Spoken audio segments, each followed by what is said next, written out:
Leeds have been a staple for how it should be. The banner, an absolute unbelievable statement from the club, and I'm so proud, and I was so proud to be Leeds last night. What a club. Andrea Radrizzani in charge, who is a man of the people.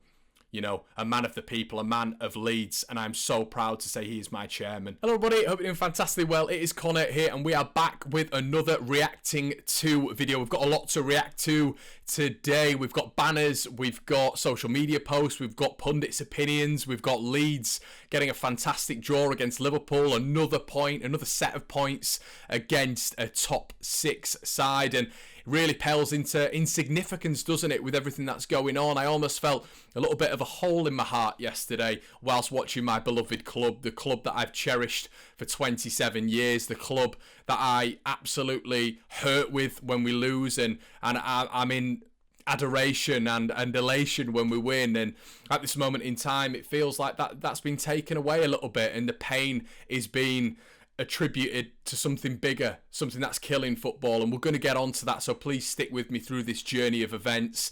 But Leeds United got a point yesterday against Liverpool, which was an excellent point for Leeds.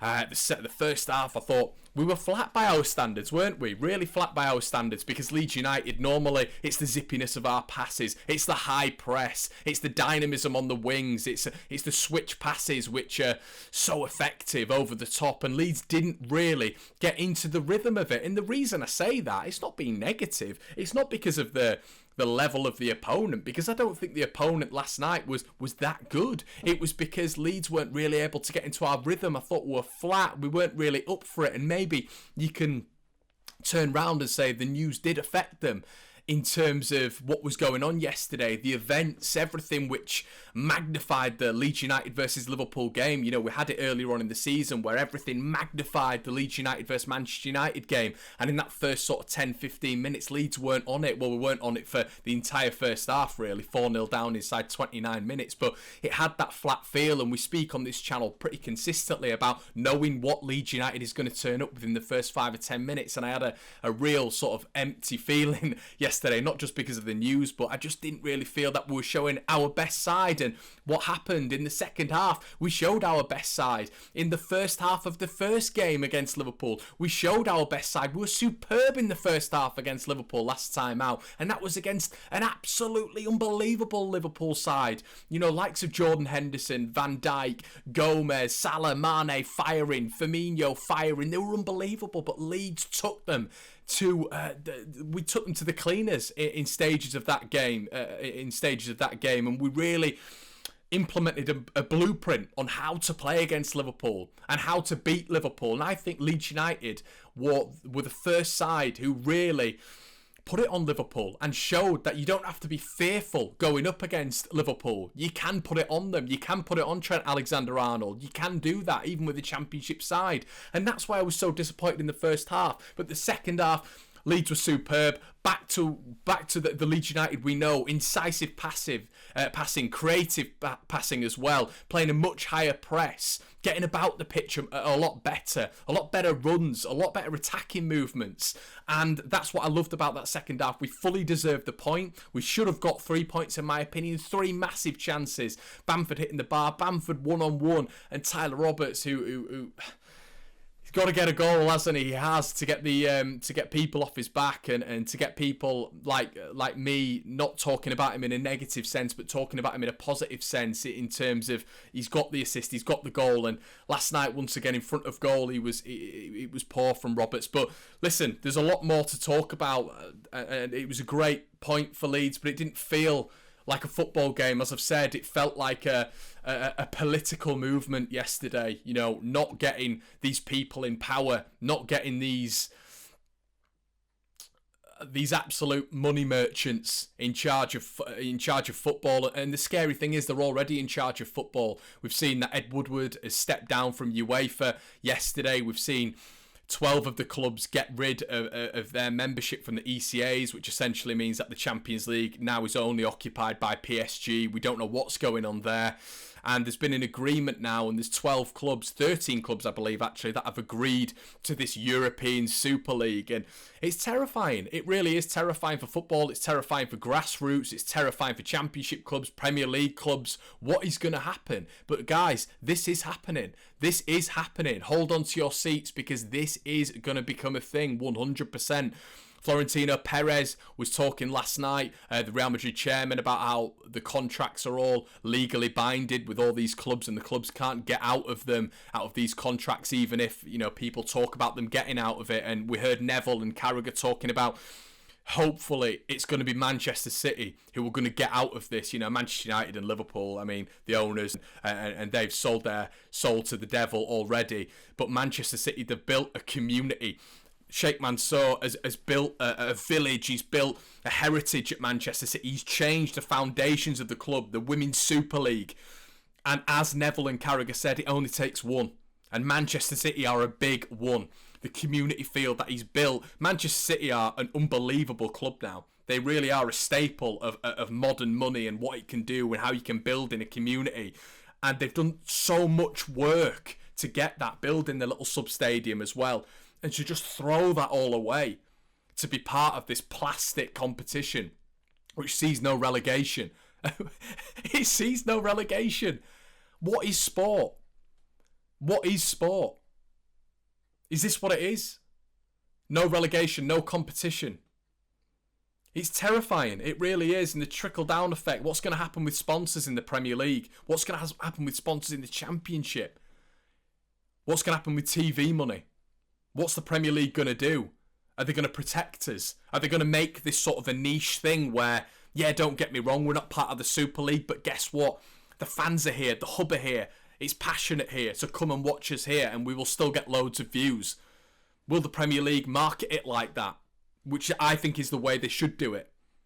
You know, we've got the fans, we've got the passion, come here and watch the Premier League. Don't go watch that plastic shite. Or are they going to be able to do that? Because the Premier League has mismanaged what is the Premier League now for years and years and years, and we've known that. Salary caps, wages, everything. It's been an absolute sham, and they've been too cocky. And now this big boy's come along. They're absolutely shocked and they don't know what to do. But that's how they need to market it. Are they going to do that? I don't think they will. But this lot are serious. And how is that going to affect it? Being a Leeds United fan, I've waited 16 years to go to a game with my mate, him in the Man United end, me in the Leeds end, and for me to share a pint with him after the game and talk to him about the game and experience that rivalry and that hostility between the two clubs, the venom, which we've missed out on for 16 years. That famous Leeds United crowd is going to miss out on so many experiences, so many big days because of this, because of the selfishness, because of the greed in football. And I understand it, because some clubs, the top six, are like, and we used to say this about Leeds for years and years and years, you know, teams like, and this is with all respect to these sides, but teams like Barnsley, teams like Luton, teams like Wigan, they will always get the views, they will always get the monetary income from TV rights, etc., because of Leeds United, because we're the cash cow in that division. We always used to joke about it. The Championship want to keep us down there because we're the cash cows. That's exactly what the top six clubs are feeling right now. We're the cash cows. We don't get the same percentage. We don't get the equity like we should. But this is not the right way of going about it at all. I seriously hope that this is a power play. I hope the Premier League sits down, listens, and there is going to be some resolution. But I don't think there will. I think this has gone too far. And the only way, all we can hope for is that it is some equity power play, and maybe these top six clubs get a little bit more of a say. The extent of that I don't know, but the 14 teams outside the top six are meeting today to discuss what exactly is going on. Reports are that the 14 clubs want rid of the top six clubs. I get it, and you've seen my video the other day when I was harping on the drum, get rid of them, and I still believe that. But at the same time, you get rid of the top six, it's a big problem. Like you got rid of Villa, like you got rid of Newcastle, like you got rid of Leeds from the Championship. It was a big problem for the Championship. Get rid of Leeds this year out of the last year out of the Championship. There's not been half as many eyes on the Championship. Leeds were a massive cash cow. We get rid of this lot. It's the trickle down effect, and this is what Neville and Carragher were saying last night. It's absolutely massive. We keep them in, but they need to be relegated. Get rid of them. Get rid of them out of this Premier League. Get down to the Championship. You have to earn your right to get back up here now because you've brought the game into disrepute. Imagine, do you remember what we did with Spygate and the amount of chaos that caused for someone standing on a public pathway? Embarrassing. The amount of uproar that caused. Well, this is bringing the game into disrepute on a different scale. A million times of that. They need to be relegated. They need to be punished. And do you know what? Every single Manchester United fan, every single Liverpool, Chelsea, whatever fan would back that up because they're disgraced as well. And I know this is never, ever spoken about as the fans. And Leeds United fans that were protesting yesterday, good on you. And for me, like, that was taken out of context in terms of, Leeds are swearing at the players, like Klopp was coming out and saying they weren't. The fans were protesting against the establishment that is Liverpool, not the team. The team is part of that, but the establishment is a greater thing at this moment in time. And it really annoyed me when Klopp started getting spiky at Neville, started getting spiky at Leeds last night. I understand he can't do his thing. He can't come out and say what he wants, but there's no need to start hammering on at a club who is trying to do the right thing. Leeds were fantastic last night. T-shirts. As I said, the players coming out on social media. Leeds have been a staple for how it should be. The banner, an absolute unbelievable statement from the club, and I'm so proud, and I was so proud to be Leeds last night. What a club.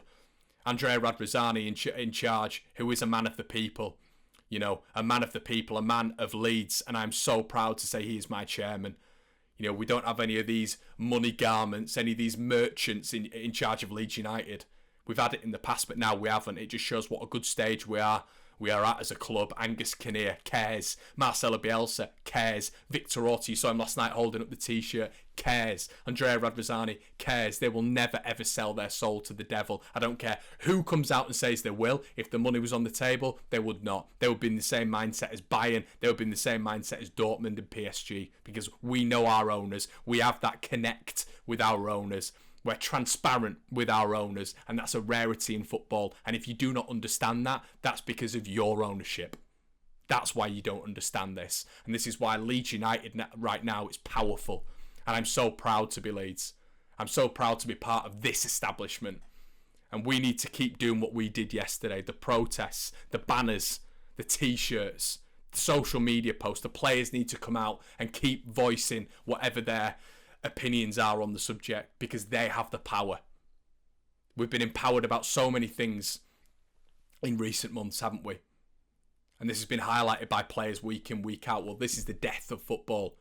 The death of our beautiful game if this continues, if this goes forward with these scumbags who want it. Mansour, Abramovich, Florentino Perez, who turned around the other day and said he said older fans are legacy fans. It doesn't matter what age you are, you pig. Doesn't matter what age you are. If you're 84 and you've been going to Ellen Road for 70 years and that is your escape from real life, or if you're 16 and you've just become part of the South Stand, you've got your first season ticket and you've gone with your dad and you've got the bug. You've got that siege mentality of being part of Leeds United. Doesn't matter what age you are. Don't start categorising fans. You don't have that right. Who do you think you are? Don't ever do that. You can't take the soul away from this club, and you will never take the soul away from Leeds United, because we've been through times that you'll never go through. So don't ever turn round and start calling a segment of our fans legacy fans, and we're not targeting those fans anymore. You pig. I'm still disgusted. I'm upset. I don't want this to go through. I want to be playing against the top six. I want my club to get into the top six. I want that dream. I think we might win the Premier League one day. You might call me deluded, but that's a dream. That's what football's all about. And you can't take that away from us. For money, for greed, for selfishness. But the Premier League needs to step up, because this has been on the cards for years. For years, and they've done nothing about it. They've been confident, they've been cocky, they've been arrogant. Step up now. Government, step up. Get involved. Don't let them do it. Because this is going to kill football. And it's going to kill everything that we love, that we cry for, that we die for. I hope you've enjoyed the video, guys. Please like, comment and subscribe. I'll catch you later.